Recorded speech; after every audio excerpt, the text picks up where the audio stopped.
Hello, and how are you, my friends? I'm Peter, and here I'm telling you stories about the most interesting European cars of the 80s and 90s.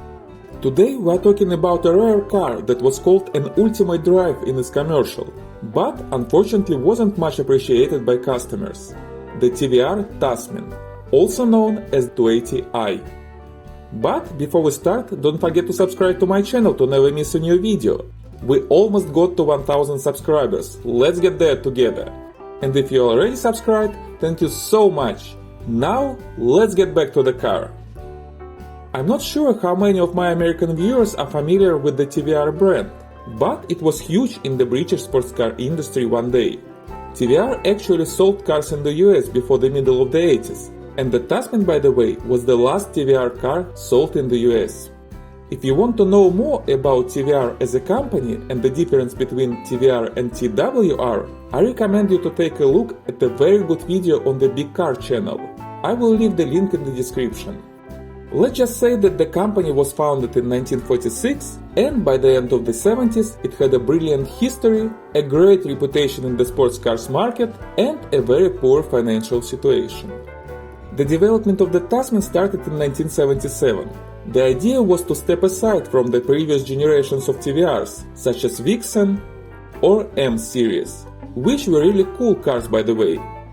The new car should have simple and straight forms, in full compliance with the car design fashion of the end of the 70s, conceived earlier in large part by Giorgetto Giugiaro. And if you think that the TVR Tasmin has some resemblance with Lotus XL, which I have another video about, you are not mistaken, because both those cars were developed by the same designer, Oliver Winterbottom. The development started in August of 1977, and the first prototype began road tests in January of 1979. The management of the company, however, wasn't very much impressed with the look of the car. Martin Lilly, the owner, called it a big disappointment, and the CEO, Stuart Halstead, called the car absolutely dreadful. But TVR simply didn't have enough money and time to redesign the car, and the Tasmin was approved for production. By the way, the name Tasmin was a mixture of the name of the Australasian racing Tasman series and a female named Tamsin, a short for Tomasina. The Tasmin was produced as a coupe with 2 seats, a convertible with 2 seats as well, and as a very rare coupe with 2+2 seating arrangement. It is a little difficult to say how many cars were produced exactly, because different sources tell different stories. In addition, there is a little bit of a mess with the naming. The TVR Tasmin later became the TVR Tasmin 280i. Then, in 1984, it lost Tasmin part and became just TVR 280i. In addition, TVR briefly used the name Tasmin for the TVR 350i with a V8 engine. But in general, the V6 cars of this series, known by the way as TVR Wedges, were produced from 1980 to 1987. In total, about 1200 or 1300 Tasmins and 280i's were produced during that time. Most of them, probably 862, were convertibles. Others were coupes, including 47 coupes with 4 seats. And somewhere between 400 and 500 cars were sold in the United States. In this video, I'm going to talk only about cars with Tasmin name with 4-cylinder and 6-cylinder engines. TVR also had a whole range of cars with 8-cylinder engines on the same platform, but I believe that they deserve a separate video, which I will make someday. The Tasmins had a fiberglass body on a steel tubular frame. The engine together with the transmission was installed inside the frame, and the driver and passenger sat by different sides of the large central tunnel formed by the frame in the middle, and the car had a rear-wheel drive. This arrangement came from racing cars and helped with the weight distribution and handling of the car. For the same reason, the Tasmin had rear brakes with inbound brake rotors, where the rotors were located at the differential and not at the wheels like in most other cars. This design came from Jaguar XJS together with the whole rear axle. It helped to keep the center of gravity in the middle of the car and made its handling in corners better. But at the same time, this made maintenance of rear brakes much more complicated. The drag coefficient of the Tasmin was far from perfect, 0.37, but the car was very light, well balanced and had enough power, so the aerodynamics was not a problem. In my previous video, I talked about the Mercedes-Benz 107 and that the 107s were stuffed with the most modern driving assistance and safety systems of that time. The Tasmin was the exact opposite. It had neither ABS nor power steering, and no airbags of course. But it did have some modern comfort features like power mirrors, electric antenna, electric windows for American cars, and an optional climate control system on later cars. And it did have very modern stuff for the time as well.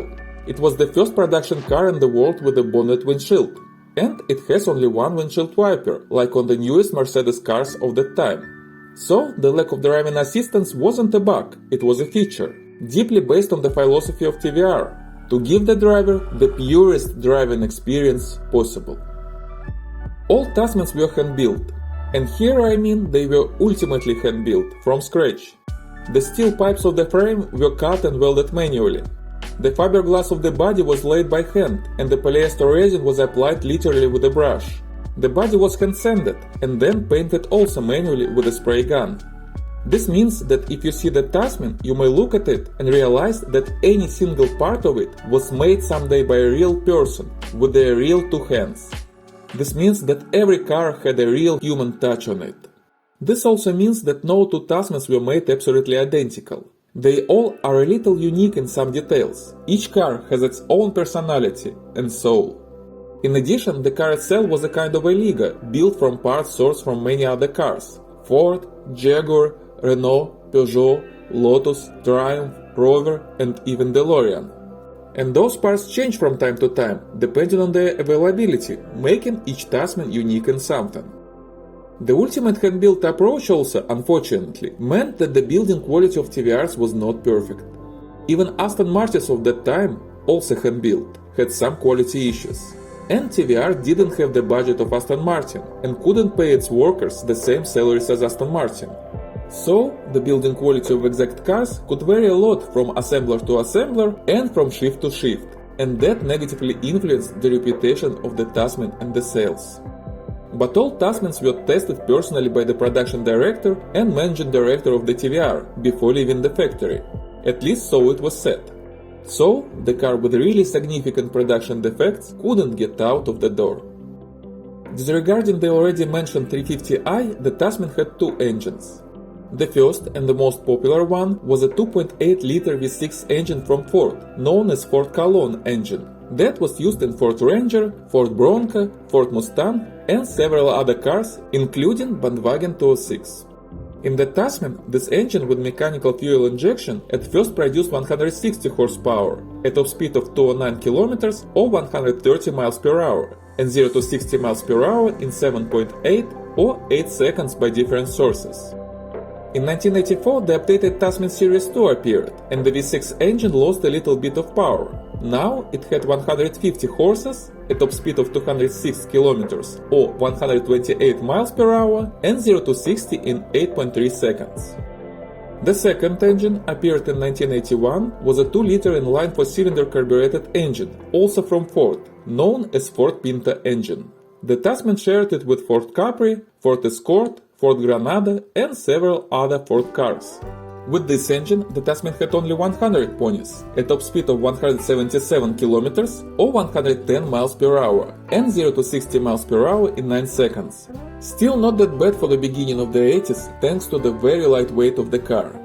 TVR wanted to boost sales with less powerful and cheaper car, but in reality it didn't work. The customers, who mostly were sports car enthusiasts, didn't want a weak and slow Tasmin. So, only 61 2-liter Tasmins were ever sold, 45 convertibles and 16 coupes. And this controversially makes 2-liter cars more desirable now, from the collector's point of view. Transmission-wise, the Tasmins were available with either a 4-speed or later a 5-speed manual gearbox, also from Ford, or a 3-speed automatic transmission. I don't have concrete proof, but I have a strong suspicion that the process of changing gears in right-hand steering cars was a little inconvenient because of the parking brake lever on the way. It looks like the car was designed mostly with left-hand steering in mind, meaning the American market. If you personally drove a UK version of the Tasmin, please tell me in the comments if changing gear was inconvenient because of the parking brake or it's just my imagination.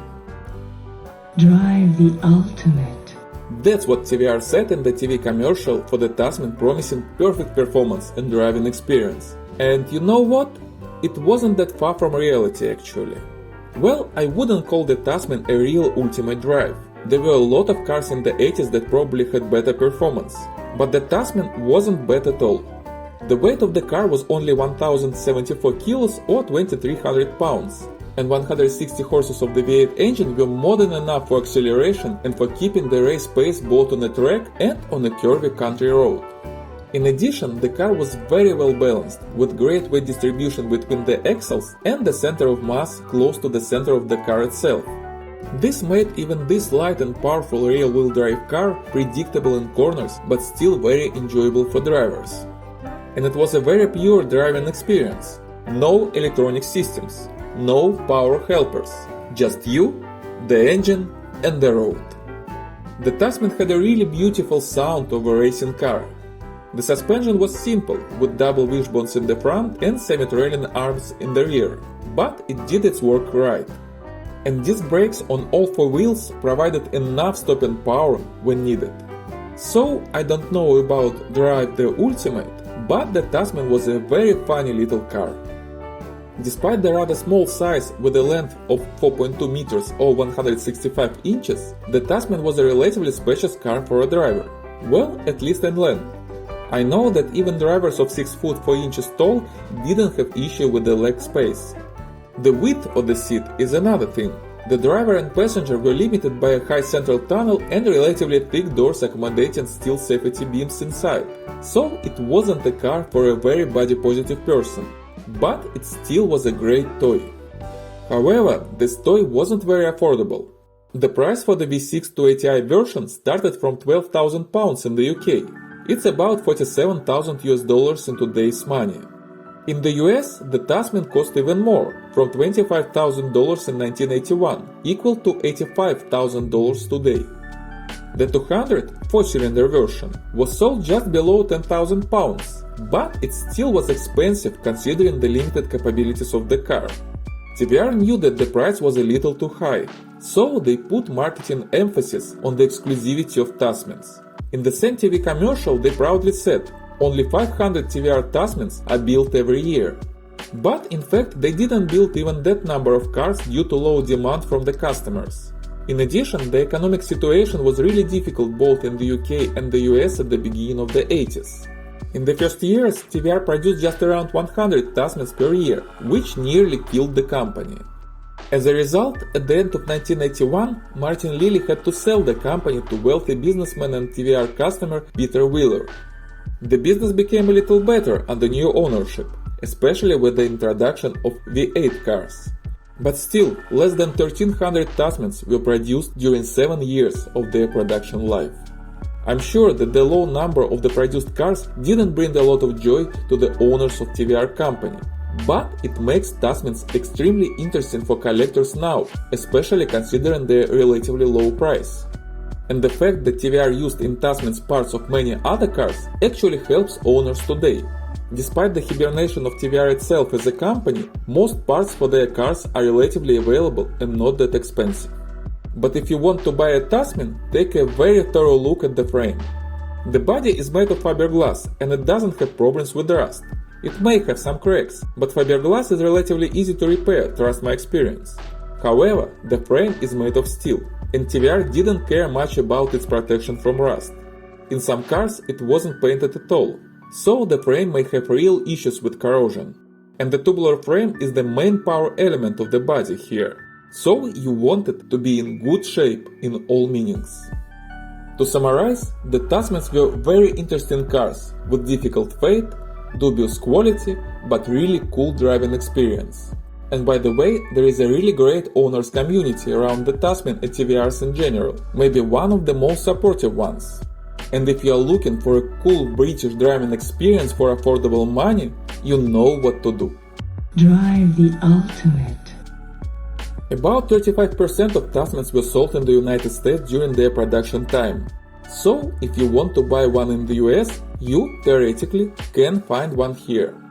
The US specs cars were very well equipped with power windows, air conditioning, leather seats, and walnut interior trim. But those 35% of cars didn't really mean a great number of them. It was actually just 400-500 cars, so finding one in good condition now is not an easy task. I know one on sale in New Jersey right now for $18,000, but this happens not that often. I've seen just a couple of them on Cars and Bits during the last few years, and I don't really see them on other car selling sites. At the same time, all Tasmins are over 25 years old now, so you can legally import them to the United States from Europe. In the UK, the current price for Tasmins is from 8 to 20,000 pounds, depending on the condition.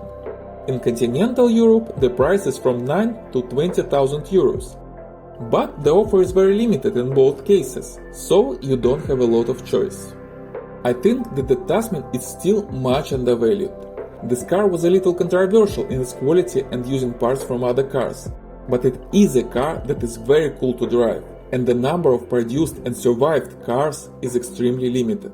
It is rarer now than the Ferrari F40, which I have another video about. So I do believe that the Tasmins will grow in value significantly during the next decade. Well, thank you very much for watching. If you owned or drove a TVR Tasmin, please tell me about your experience and your impression of this car in the comments below. Thank you so much for your stories and thoughts. And if you like this video, please give me a thumbs up and subscribe to the channel. New interesting stories are coming soon. Thank you so much, my friends, and see you next time.